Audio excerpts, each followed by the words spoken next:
So yun guys, kung bago pa lang like, subscribe, comment, share, itagay sa playlist. Dito tayo sa One Center lang ngayon sa Makati. Ngayon ay January 31, 2025. So magbablog tayo ngayon guys dito sa ating ngayon. ah sa ating spiritual life and random topics in life 2025 to 2090 sa ating tips and advice for successful life. Okay. Yan. Ito yung background natin yan. Yan. So, yan lang po masasabi natin nga ngayon. Ito mga sinasabi ko, pag re-research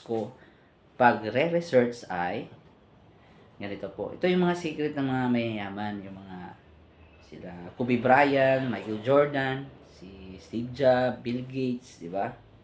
Saan do ba sila? Sobrang yaman nun. Di ba? Pero ang secret nila guys, iisa lang.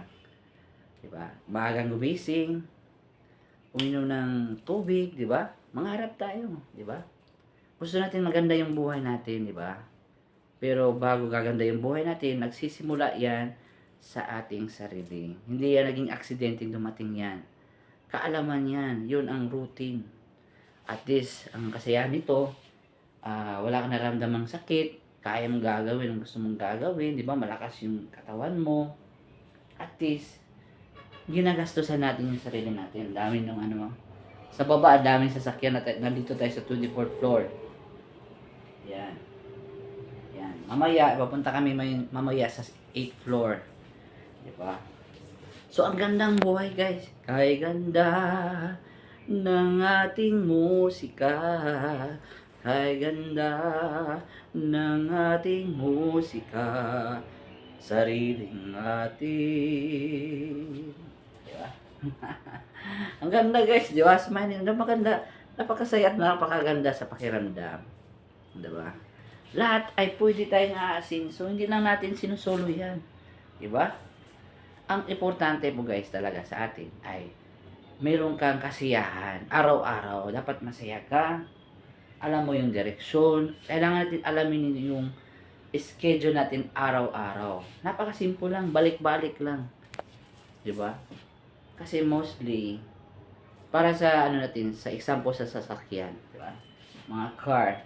Kailangan na bago magtrabaho 'yan, kailangan kondisyon ang sasakyan, 'di ba? Maayos ang gulong at ganon, tubig, lahat inaayos mo. Ganon din sa tao. Gumising na maaga, it's a normal habit routine. At matulog ka ng maaga, mag-alarm clock ka, para maganda yung dalay ng dugo mo. Pero bago ka muna tutulog, 2 basang tubig mo na inumin mo. Love yourself. Diba? Yun ang tawag na, pinamahal natin yung sarili natin. Diba? Pag gagawin mo yun, umiiwas ka sa mga bisyo, kahit wala ng alak at sigarilyo, tubig lang at hangin, at galaw, yun lang ang gamot ko. Makinig kayo sa secret ko. Ang secret ko lang ay tubig, may pagkain ka, at gumagalaw ka, at may hangin ka, inhale, exhale. Proper breathing ganito. Exhale. Yan, parang Navy SEAL na breathing, o paghinga. So, pag gagawin natin yan guys, araw-araw, malakas ang katawan mo, para kang sundalo, di ba? Sundalo kang galyawe, di ba? Ang yan ang pinaka-importante guys, nasa atin, ay malakas yung katawan natin. Handa tayo sa lahat ng pagsubok at mga challenges sa buhay. Wala tayong lalampasan. Kakayanin natin, magagawa natin. Ganon tayo na may God Yahweh tayo sa ating buhay, si Abba Yahweh. At kahit alam natin si Abba Yahweh, ay kailangan din natin na yung katawan natin is the temple of God Yahweh. Kailangan na templo to, kailangan natin alagaan to. Huwag natin itong dungisan o rumihan. Diba? Tante rin na kailangan din galaw-galaw din. Kasi ang paniniwala na hindi natin ginagalaw ay patay rin. Hindi, wala rin siyang epekto o resulta. So, pagtatanim siya araw-araw, seed daily, everyday. Taniman, kailangan mag-inhale, exhale ka ng lagi-lagi yan, tuloy. So, dapat ang pag-breathing mo, 20 to 30 times a day. Paghinga. So, isang inhale, maraming inhale, then ipasok mo yung hangin 4 seconds at i-exhale mo ng dahan-dahan 3 to 4 seconds. Tapos ay Ah, yan. Pigil mo ng 2 seconds o 3 seconds, and inhale ka naman ulit. Pero sarado yung bibig mo. Exhale. O, yan. Yan ang mga technique natin guys. Kasi bakit? Pag ginagawa natin yan ay malakas ang katawan mo, di ba? Hindi ka mahina, di ba? Itong mga sinusuot ko, pang kalusugan to, health crystals, di ba? Pag lalakad lang, pero pag tatrabaho, tinatanggal ko yon, pero mayroon tayong necklace dito. Kapital yan. Life is a capital. Hindi yan na dumating na biglaan lang, wala lang. Hindi po ganun ang buhay. Ang buhay natin ay, sabi pa ni Kuya Kim, wither yan. Oo. May ganon, may masaya, may malungkot. Kailangan na ang buhay natin ay alagaan natin yung sarili natin katawan. That's the only investment we have, na hindi ka nagkasakit. Unahin mo yung health at unahan natin yung kalusugan natin, yung body and our health. Our body is the physical health, the physical body. Ang health, yung condition ng body mo, yun ang health, di ba? So, yung function ng katawan natin, kailangan natin yan alagaan. Yun ang kapital natin, guys. The capital. Di ba? Pag malusog ang katawan mo, matatrabaho, maganda yung isip mo, at maganda yung nagagawa mo sa trabaho mo, bibigyan ka ng reward or sahod. At bibili mo naman ng tawag ito, mga pagkain, sa mga pangailangan mo. Ayun, magagawa natin lahat ng gusto mo. Kung sa school yan, one step at a time, di ba? Yung mga gawain, huwag mong isabay-sabay. Sabay-sabay. Yun sabi ng kapatid ni Bro Efren na si Sis Wilma, kapatid niya, ay supervisor sa malaking school, sa elementary. So, nagtuturo siya sa about sa mga bata. So, yung sistema ng school nila, paano nila na-survive yun, yung challenges sa buhay. Dandahan lang. At sila yung mga teacher, yung nagtuturo din sa kanila, sa kanilang mga anak. O anak, itong gagawin mo na ngayon. Meron silang plano or structure sa buhay nila. Hindi sila yung tawag nito, bahala ka na anak, ganito lang yung gagawin mo. Hindi, tinuturuan talaga nila, ginagabayan. Alam naman natin ng mga magulang ay busy sila sa buhay, sa kakahanap buhay, di ba? O minsan wala na silang maituro, wala silang magagawa din. Ako na lang mismo, tayo na lang mismo tutulong or mag-help sa ating sarili, magtulungan yung sarili nating katawan. Mostly kasi, sige, cellphone tayo, masaya. Comfortable siya. Pero ang problema, may kabayaran siyang malaking interest. Yan. Mayroon sakit dito, ganito na. Ngayon, mga 40, 30. Ako ngayon, ginagawa ko, 2 o 3 linggo pa lang. May pagbabago talaga, guys. Compare lang sa nagsiselfone. Ako, ang research ko lang ay mga research ganito ng mga life hacks ba, mga pag-improve sa buhay. Pero kaso sa ating mga ginagawa natin ay walang resulta. Hindi nagtataka ka habang dumadami yung problema araw-araw, mga pagsubok, daming dumadating, di mo makakayanin kasi hindi tayo kondisyon. Para rin sa sasakyan, ang pagtakbo pa lang yan, pagsubok na yan, challenge na yan. Kano ba, di ba, puputok yung gulong? Maayos ba yung di ba? Kailangan na paghahanda yan. Yung gasolina, mayroon ba gasolina? Tama ba may tubig yung sasakyan mo? Kasi uusok yan.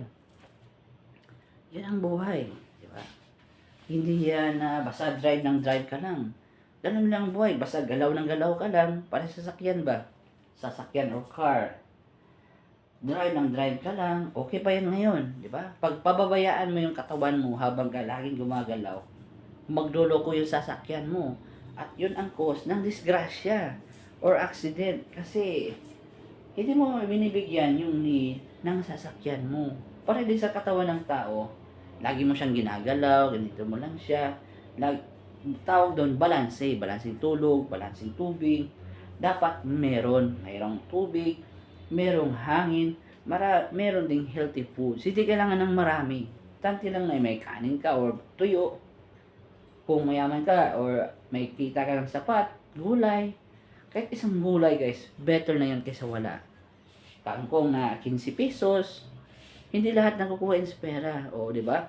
Kung may pagkakitaan ka, iba-iba yung pagkain mo. Minsan, magprutas ka. It is an investment. Hindi dapat sa fast food lang asahan mo. At susulat ako ng notebook. So, sinulatan ko, pinipicturan ko para yung ang tawag dito, successful notebook. O, di ba? Success notebook. O, yan. Diba? Para kasi tao tayo nalilimutan natin. Marami tayong ginagawa at maraming iniisip. Pero, wala naman naabot, di ba? Ano lang kalokohan ang ginagawa natin. Yung importante sa ating buhay ay kailangan natin na maging totoo tayo sa sarili. Hindi dapat tayo magpapakunwari, being pretending. Kasi ganito, dami natin hindi totoo. Tanti lang, na totoo tayo na pagkatao, hindi tayo nagsisinungaling, hindi tayo gumagawa ng masama. Kasi yung mga gano'n, nagsisinungaling at gumawa ng masama, gusto nila shortcut. Diba? Hindi sila marunong mag-communicate, makasarili sila. Di yun ang tayo, kailangan na pag magustuhan ka ng ibang tao at nagagawa mo yung gusto nila, bibigyan ka nila ng reward. Tulad niya sa school at work. Diba? They pay you according to your service. Paano ito ma-service yung ibang tao? Ano yan? Pinaghahanda mo yung sarili mo. Diba? Parang nag-drive ka ng Grab o sasakyan dito sa Makati. O example na halimbawa nag-drive ka ng sasakyan. Pag nagawa mo yun, nahatid mo yung pasahero na safe, safe din at handa yung sasakyan mo, babayaran ka ng pera. O, di ba? At may kaltas naman na 20% si Grab. Okay na yun, basta may pagkakitaan ka. At kondisyon ng sasakyan mo araw-araw. O di, sunod-sunod yung kita mo, ganun lang din yan. Pag hindi natin naayos yung sasakyan, hindi tayo naghanda, walang babayad sa atin. Because, binabayaran tayo, o nagkaroon tayo ng pera according sa ating gawa or aksyon. Yun, tawag services, di ba? Yun ang importante na paano ba tayo makaservice sa iba, kailangan na kondisyon yung katawan mo. Or kung sa mundo, kondisyon yung sasakyan natin. Ganun yan. Kaya alam mo saan ka pupunta, alam mo yung rules. Napakadali lang ang gagawin pag kondisyon yung katawan mo. Ang problema lang, hindi natin hinahanda ang buhay natin. Lahat ng mayaman o mahirap, may 24 oras yan. Lahat tayo, may oras tayo lahat. Ang tanong, paano ba ginastos yung oras natin? How you spend your days, how you spend your morning routine, early morning, yun ang araw natin. Sakit ng paa ko, hindi ko kaya maglakad. Wala akong pinaparinig na tao, ganun ako dati. Guilty ako sa sarili ko, pero alam kong mali, hindi ko gagawin ulit. Kasi alam ko, yun ang maghahadlang sa pangarap ko at sa mga bagay na gagawin ko. Kasi mali Hindi natin ma-expect yung buhay natin magbabago kung mali ang ginagawa natin. That's the reality. Yun na, if you want to fix your life, na maayos yung buhay natin, fix your own mind and fix your own body. Yun lang talaga ang solution, guys. At meron kang kalaman tulad nito. Diba? Hindi kailangan na doon na ako gagalaw pag meron akong pera. Hindi. Simula sa walang-wala. Diba? Kung malungkot ka, don't worry too much. Kasi may solusyon ang lahat. Ang kailangan lang, hindi mo nagawa yung task because our body cannot perform well, our mind cannot perform well. Hindi natin siya mini-maintenance. Para sa sasakyan, di ba? Kung flat yan, tatakbo ba yung sasakyan? Kung walang gasolina, hindi tatakbo rin yan. Aayos lang yan at saka dapat yung utak din ng driver. Importante yun. Kasi maayos ang sasakyan kung ang driver ay anxiety, panic, depressed. Hindi yan alerto.